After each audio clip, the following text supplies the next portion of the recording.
Stop believing that being strong means handling everything. It doesn't. It just means you've become efficient at abandoning yourself.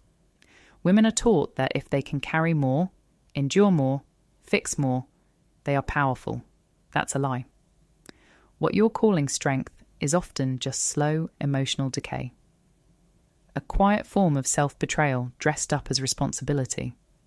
Look at your life. Be honest. You answer every message. You show up for everyone.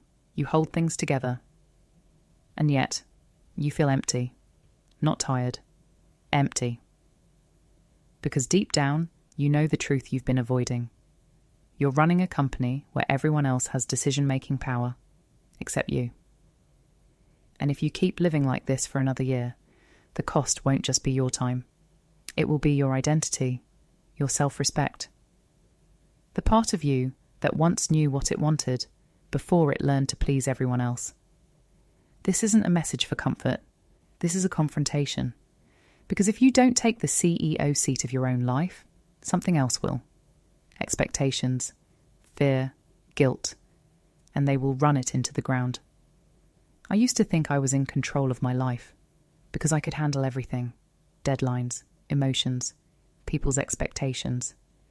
I was the one they called when things fell apart, the one who stayed calm, the one who fixed it. And for a long time, I wore that like a badge of honor. But there was a moment, a quiet, almost invisible moment, that changed everything. It wasn't dramatic. No one left. Nothing collapsed. I was just sitting alone in my apartment, the kind of silence that feels heavier than noise, staring at my phone, watching another message come in. Another request. Another, "Can you help me with this?" And I felt it. That resistance. Not loud, not angry. Just a quiet, suffocating whisper. I don't want to do this anymore. But I did it anyway. Like I always did. And that's when it hit me. The problem wasn't that people were asking too much. The problem was that I had trained them to. I had built a version of myself that was always available, always capable, always understanding. A version of myself that never said no. And slowly, without realizing it, I disappeared inside that version. If you see yourself in this, listen carefully. Because the truth is sharper than you expect. You are not overwhelmed because life is too heavy. You are overwhelmed because you've been trying to manage everything, except yourself. I didn't understand that at first. I thought I just needed better time management, better boundaries, more rest. But none of that worked because I was still operating from the same broken system. A system where my value came from being needed. A system where saying no felt like failure. Where disappointing someone felt like losing love. Where being good meant being endlessly available. And that's the trap. It looks like kindness, but it functions like control.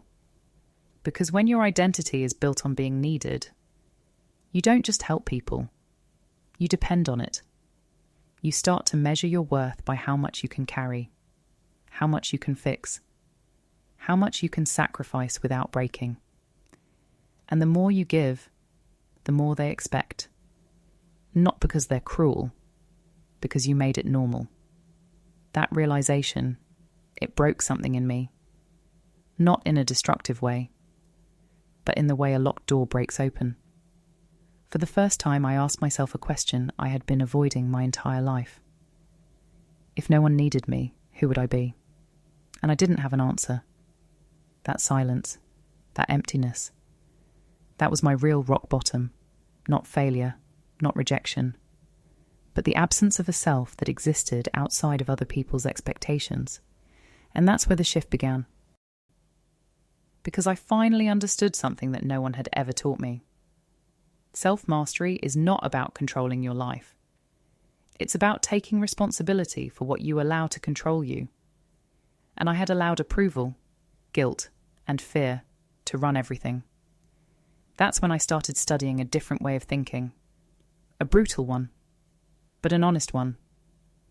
I learned to separate what I could control from what I couldn't.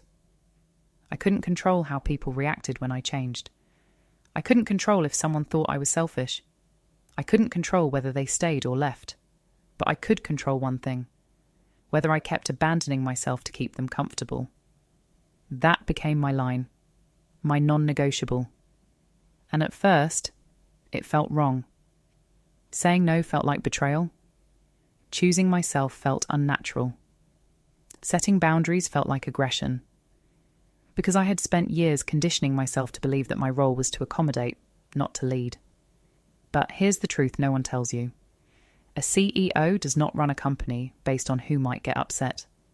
She runs it based on what keeps the system alive.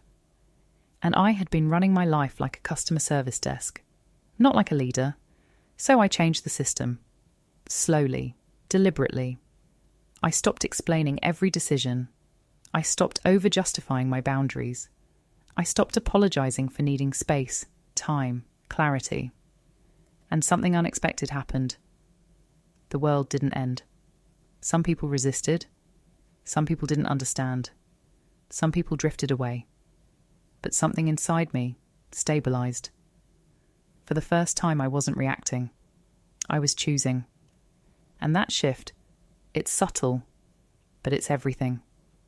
Because when you stop managing people's expectations and start managing your own standards, you don't just reclaim your time, you reclaim your identity.